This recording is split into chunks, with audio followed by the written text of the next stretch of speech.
Congress provided for the state of Illinois to support local COVID-19 response for downstate government entities. Cook and the Collar counties are not eligible for these dollars and instead received direct support from the federal government. At the beginning of this month, we announced that we sent out over 390 payments to local governments, and we're waiting on more than 500 local government units statewide to submit their requests. In the weeks since, we've moved through new applicants efficiently and effectively with more than $118 million paid out or on the way. But we still have more than 350 local government units that have not taken the simple yet necessary steps to claim their dollars. Funding which could help with offsetting basic costs for payroll and PPE and contact tracing and other essential costs for their emergency response. Remember, this is a $250 million program, and I want every downstate community to get its fair share. Last week, DCEO issued a reminder to all the eligible governments around Illinois that we need them to provide their use of funds by December 1st, 1 week from today. That's on top of all the work that DCEO has done to help local governments recoup the maximum amount of reimbursement allowed under their coronavirus relief fund eligibility. Launching a user-friendly website, fielding thousands of calls, conducting dozens of webinars, and standing up dedicated office hours to provide step-by-step instructions on submitting eligible costs over the phone with its team of experts. That's what DCEO has been doing to assist our local governments. I also want to thank the Illinois Municipal League and the Illinois Association of County Board Members and other county and local leaders around the state for their partnership in implementing this program and getting the word out to their communities. You know, historically, downstate Illinois hasn't gotten the attention or the support that it deserves from the state. And I'm very proud of the work that our administration is doing during this pandemic to reach out to and support communities downstate that have too often been left out. This is another urgent call today to downstate communities to claim the dollars that we've made available for you. I want to encourage not just mayors and county board chairs, but also residents to visit the DCEO website to find out if your community hasn't yet registered for its reimbursements, and then call on your local elected leaders to make sure that this gets done. We know just about every community in the state has had to deal with new costs this year related to the COVID-19 response. This program ensures that the funds to support those efforts don't have to cut into local school budgets or road work or environmental cleanups or cause your local taxes to increase to cover those costs.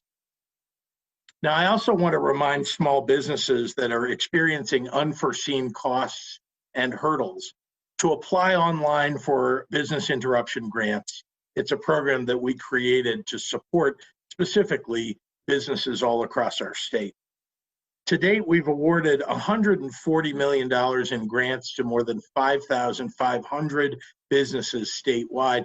This funding has been deployed to businesses in more than 520 communities, including to businesses like restaurants and retail, event spaces, arts venues, hair salons, museums, and much, much more. Still, for every big grant recipient, we know there are many more out there in need. And that's why we're encouraging businesses to apply for funding before it's too late. Grants are made available in amounts ranging from $5,000 to up to $150,000, depending upon the losses that they've incurred. And while there's no deadline for this program, the $129 million remaining will be issued on a rolling basis until the funding is exhausted, sort of first come, first serve. Similar to the local cure program, our DCEO team is providing technical assistance to help small businesses obtain this funding as quickly as possible. Before I turn it over to Dr. Ezike, I want to remind everyone that our hospitals are still under siege by this latest upswing of COVID cases. And with the latest mitigations not expected to show up in the numbers for at least another week or 10 days, Thanksgiving this year needs to be different. For those who have already altered your usual plan to keep your relatives and your friends safe, thank you. And to those who haven't yet changed your plans, the doctors are asking all of us to skip the big group dinner this year. The vaccines that seem to be on the horizon can't help you if you get sick now. It appears it may just be a matter of months, not years, before it's safe for all of us to gather with extended family and friends again. Let's keep each other safe until then. It's not too late to change your plans if you haven't already. Let's all do our part to keep our loved ones safe and healthy this holiday season. And thank you all very much for following the mitigations and listening. It's very important for us to make changes this holiday, and I am somewhat certain that in the next few months that we'll start to see things really change, and next year we'll be able to have that robust Thanksgiving that everybody loves to have. So now I'd like to turn it over to our Director of the Department of Public Health, Dr. Ngozi Ezike. Doctor. Thank you so much, Governor, and good afternoon, everyone. Let me start with the numbers. In the past 24 hours, more than 97,000 COVID tests have been reported, for a total of now almost 10 million tests since the beginning of this pandemic. Today, we are reporting 9,469 new COVID cases, and unfortunately, reporting 125 additional lives lost to COVID-19. That brings the total number of cases in Illinois to 674,089 and 11,677 total lives lost. As the governor mentioned, we're looking at the hospital numbers across the state. 6,134 individuals were in the hospital with COVID, and of those, 1,203 were in the ICU and 668 were on ventilators. We often talk about the pandemic in terms of the physical impact of the disease, in terms of the newly diagnosed cases, the individuals who are actually infected with the disease, the people who end up in the hospital, and of course, the ultimate sacrifice in deaths. Even if you haven't been directly touched by loss related to COVID-19, even if you are among the almost 12 million who have not been diagnosed with infection, there is still a heavy mental impact that is taking a toll on you. It's taking a toll on all of us. There is fear, there's anxiety about this novel disease and the illness that it can cause and that it has caused. There's stress about our financial situations due to job loss and even the complete loss of a business. And there's depression and there's loneliness due to the social distancing. Any or all of these things can cause short-term and maybe even long-term mental health difficulties. The signs of mental distress can be visible, but there are probably so many more who are suffering in silence. Please don't underestimate how far a smile or a kind word can go, or an offer to pick up carryout from a restaurant and leave it on someone's doorstep, or simply provide an ear to listen to someone talk about their day or their frustrations. There are many resources that can help the people of Illinois so that they don't have to suffer, including the Illinois Free Emotional Support text line, where you can speak with a mental health professional. Text TALK, T-A-L-K, to 552020, or hablar, H-A-B-L-A-R, for Spanish, to that same number, 552020.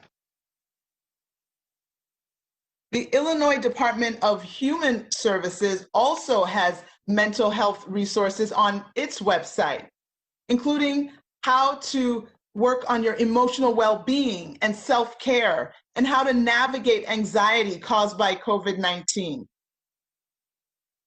This pandemic is a truly difficult time for everyone, but we can get through it together by offering support and compassion to those around us, and by wearing our mask, and by watching our distance, by washing our hands, and by getting our flu shot.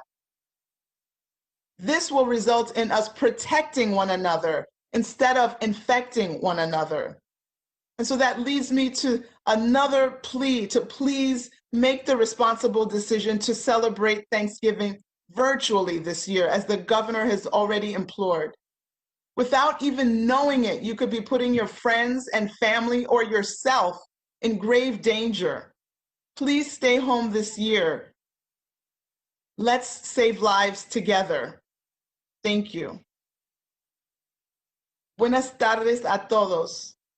En las últimas 24 horas se informa más de 97,000 pruebas de COVID-19 fueron hechas para un total de más de 9.9 millones. Hoy informamos 9,479 casos nuevos y 125 vidas adicionales perdidas a COVID-19. Eso eleva el número total de casos en Illinois a más de 674,000, incluyendo más de 11,600 muertes. 6,134 personas estuvieron en el hospital durante la noche con COVID-19 y de ellos 1,203 fue en la unidad de cuidados intensivos y 668 estaban en ventiladores.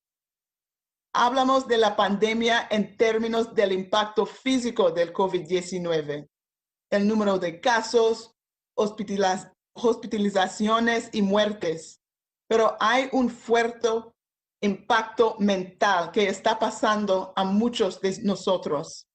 Hay miedo y ansiedad por esta nueva enfermedad y la enfermedad que causa. Hay estrés sobre nuestra situación financiera por la pérdida del empleo. También hay depresión por estar solo debido al distanciamiento social. Todos estos sentimientos pueden causar problemas de salud mental por corto y largo tiempo. Las señales de angustia mental pueden ser visibles, pero también hay quienes sufren en silencio. Siempre recuerda una sonrisa o una palabra amable a alguien, o simplemente escuchar a alguien hablar sobre su día es un gesto que va muy lejos. También hay muchos recursos que pueden ayudar a las personas para que no tengan que sufrir, incluida la línea de texto de apoyo emocional de Illinois. Puedes hablar con un profesional de la salud mental. Envía por texto la palabra hablar a 55-2020. Esta pandemia es un momento muy difícil, pero podemos superarlo juntos. Ofreciendo apoyo y compasión a la gente es importante para seguir adelante. Por favor, no olviden las 3 M's. Su máscara, lave las manos y mantenga su distancia. Finalmente, todavía hay tiempo para tomar la decisión responsable de celebrar el Día de Acción de Gracias virtualmente este año. Sin saberlo, podrían poner en grave peligro a sus amigos y familiares o su mismo. Quédese en casa este año y salve vidas. Muchísimas gracias para su apoyo. And with that, I will turn it back over to Governor Pritzker. All right, we'll start with questions from reporters. Jim Haggerty is a Rockford advocate. This one's for you, Dr. Ezike. The number of people in the hospital has increased by 247 in the last week. Is that still a worrisome increase given the statewide staffing shortages, or does it appear hospitalizations are starting to plateau? Thank you for that. So having over 6,000 COVID patients in the hospital, 1 out of every 4 patients in the hospital has COVID. The increase has been a little bit slower than last week. Thank you for noticing that. I want to be cautiously optimistic, but I don't want to put too much out there. We are continuing to follow these numbers closely. We did actually have a day where it dipped, where there were fewer numbers one day than the last, and then the following day, it didn't go much higher, but we just have to wait and see. I know that people are understanding the gravity of the situation. I know more people are trying to be more careful. And so I hope that's what's reflected here. We still have yet to see, as the governor already mentioned, we have yet to see the effects of the tier 3 mitigations that went into place Friday. But I'm hopeful that people are taking this seriously, that they've made changes to their Thanksgiving plans, such that this will be a continuing trend that we will see slowing of the number of people in the hospital and hopefully continued lowering of cases so that we can turn this around for the benefit of each of us individually, as well as the healthcare workers that have done so much to keep us safe. Jamie Monks at the Chicago Tribune. What are the largest challenges facing Illinois right now in getting ready to be able to direct vaccine distribution? What preparations need to be made between now and when the first shipments come in? Dr. Ezike, you want to start us out on that, and I'll finish up if there's anything to add. Sure. We are so excited to think about the prospect of us having vaccine that will be available to ship to Illinois, and that we will be able to put in the arms of the people of Illinois if everything works out with the safety and the efficacy evaluation by the FDA and the CDC. That being said, of course, we've been working since the beginning on this in terms of securing. We have freezer trucks that are going to be able to carry the vaccine that we know has to be held at that especially low temperature. You know, we've been working with our local health departments to put their plans in place for how we will get this vaccine disseminated. We have our ground game giving virtual town halls and talks to different groups to prepare them to have them ask questions about the vaccine so that they can have all the information they need to make the most informed decision. Of course, we are going to be prioritizing. We know that even if everything goes through smoothly in the next couple of weeks and vaccine is shipped, there won't be many doses. I know I had originally quoted 400,000 doses. That's what we've been told. That number has already been downgraded to something like 80,000. So again, all of these numbers are constantly in flux. And so we are staying very nimble to be able to adjust. As the feds give us more information, we adjust and tweak our plans. We have been working, the CDC and the feds have seen our plan and have told us that we look good with what we're planning. We have hospitals that have signed up to be COVID vaccine providers. And so we know that first tranche of vaccines will go to our hospital workers, individuals who are on the front lines in terms of working directly with COVID patients who are in the face of COVID every day, as well as our first responders, which will also include our National Guard. So we are continuing to work. We are very much looking forward to being able to be a part of helping us get to the other side of this pandemic with this very valuable resource that's being provided. And I'll just add, if I may, that there's a level of complexity here, Jamie, just that we're coordinating with the CDC, which has been changing its recommendations along the way, which is fine. You know, we want to make sure we get their expertise. There's also a level of complexity because the vaccines aren't all going to be the same. Some are going to require this minus 94 degrees, to be stored. Some will not require that, but will have different temperature requirements. And so all of that has to be taken into account in terms of the timing, the amount of preparation. As you've heard now, there are 4 vaccines that are sort of on their way to the potential for an EUA from the FDA. So we're going to, watch closely, make as many preparations as we can, listen to the CDC, and when the first ones come, we hope to be prepared because of all the work that we've been doing, frankly, since the very beginning of the pandemic. I think in April is when we started to put together at least the sketch of of what a plan might be for distribution. But when you don't know exactly how many shots you're going to need or what the temperature is, makes it all the more difficult to get prepared. But we're getting closer. The CDC's helping. The FDA, no doubt, will have its advisory as well. And, we'll be ready to go, we believe, as soon as those vaccines hit the ground. All right. Kelly Bauer at Block Club. With demand surging across the country for healthcare workers, what is Illinois doing to keep doctors and nurses here in the state? So let me just remind you that it's the healthcare providers themselves, mostly private hospitals, some public hospitals, other medical centers that are doing the hiring. They're the ones who reach out to the independent contractors that can provide teams of nurses and doctors that are independent that can be brought in to augment existing staff. It is a difficult time, there's no doubt about it, because there's demand all over the country.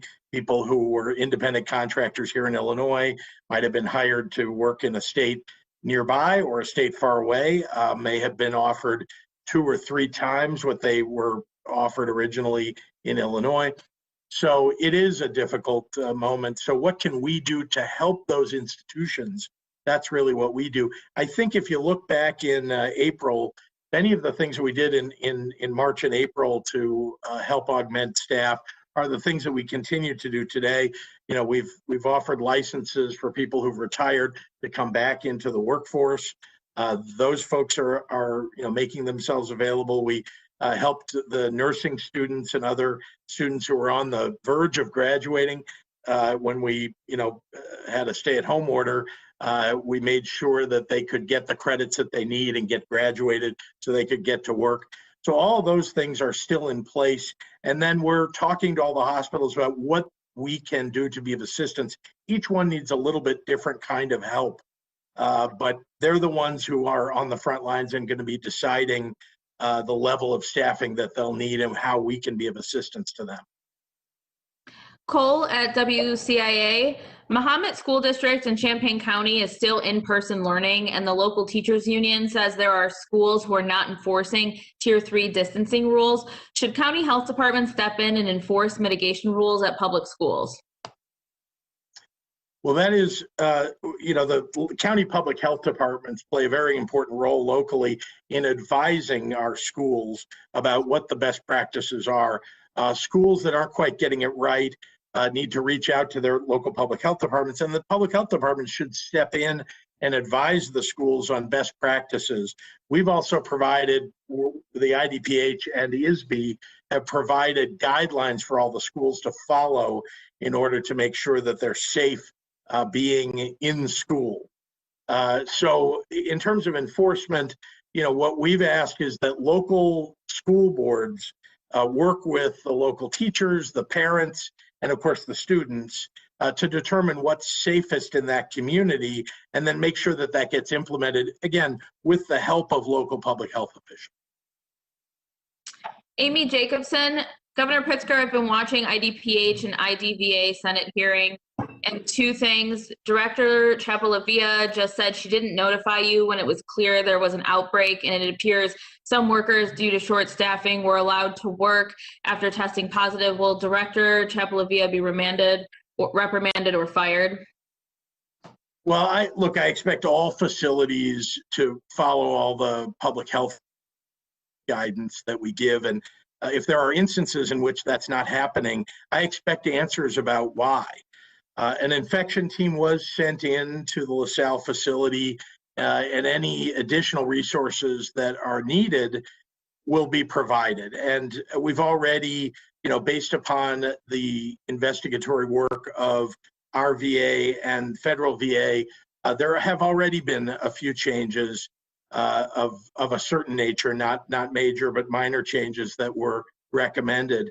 If our investigation, and that we implemented an IG investigation today, if our investigation determines that there was wrongdoing by anyone, then we'll take appropriate steps to respond. Looks like Marnie Pike at the Daily Herald is our last question. Despite precautions, lots of Illinoisans are traveling now, as seen by the lines and crowds at O'Hare. Are you concerned about people not social distancing at the airport? Yes, of course. And I'd like to turn over to the doctor to finish up this answer, but I'll just say that if you are planning on traveling, it is Tuesday. Thanksgiving is just 2 days away. If you are planning to travel right now, I urge you to rethink that. Just to decide that maybe this year you could do it by Zoom. It's not as much fun. I get that, but it's different. You might try something different this year, and it certainly will be much, much safer for you because you won't be traveling with other people packed into whether it's an airplane, a bus, or some other transportation, and you won't be bringing it to your family or your friends that you were going to meet, or they won't be giving it to you. And then finally, for those people who, if you decide you just can't change your plans, and please change your plans if you can. If you can't change your plans, you feel like you absolutely have to go, let me encourage you, please wear your mask, even when you go to someone else's house and you think that, this is somebody that you love, it's a friend of yours, you want so badly to be close to them. Wear your mask and keep some distance. I believe it's the only year you're going to have to do this. And I just urge you to do the right thing. If we can keep our infection rate going, at least somewhat plateaued, even going in the right direction during this holiday season and shortly after, we see that people have done the right thing. I mean, we're going to see a lot of progress before the Christmas holidays. So please follow those mitigations, and I'll turn it over to Dr. Ezike. No, just let's think about what was just said. The governor of Illinois is telling people not to travel and be with their family on Thanksgiving. I know that sounds crazy, but that is 2020. This would not happen in any other year. We have to accept what we're dealing with, a global pandemic, the likes of which no one has seen before. That does deserve a change from the norm. So we can't just try to honor, tried and true traditions, family traditions. I know people will say, this is the first time in 60 years that I'm not going to be with my family. I'm sorry, but that's what it is now, so that we can have our traditional Thanksgiving in 2021. And of course, I know that there are people who are listening who are not going to follow this. So in the theory of harm reduction, we give you these other tips. Again, they're not the same as and not as safe as doing it virtually. But if for some reason you think it's too late to change your plans, and I really think it's not, have a conversation with your guests. Everyone might be too timid to bring up the conversation and say that they're really having second thoughts and that they're really thinking about what the CDC and what all the public health officials are saying. Have that conversation. If you're bringing these people into your home or you're going into their home, I'm sure these conversations should be had. And if you really decide after all the guidance that this is the right thing, and I'm arguing that it's not, really commit that you will separate households within that space. Commit that if you're not actively eating or drinking, that you will have a mask on in the house. Commit that if the weather allows, you will move everything outdoors. Even as you're moving through the airport, that you will go out of your way to keep distance, that you will not take your mask off if you're in the plane. You will not take your mask off for any reason, that you will minimize any kind of extra movement around, that you will carry hand sanitizer to be able to clean your hands if you can't use soap and water. These are things that can help decrease the risk. They won't take it to zero, but I just urge you on the front end, if it can be canceled, I know that airlines are refunding or giving credits. I know that that's not the issue. Please, we just don't want this Thanksgiving to be a tragedy, and that every Thanksgiving after that will mark the anniversary of when a loved one was infected, and maybe even worse. We don't want that memory to be our Thanksgiving memory. Let's do it different in 2020, please. All right. Thanks, Dr. Ezike. Thank you, Governor. We'll see you all tomorrow.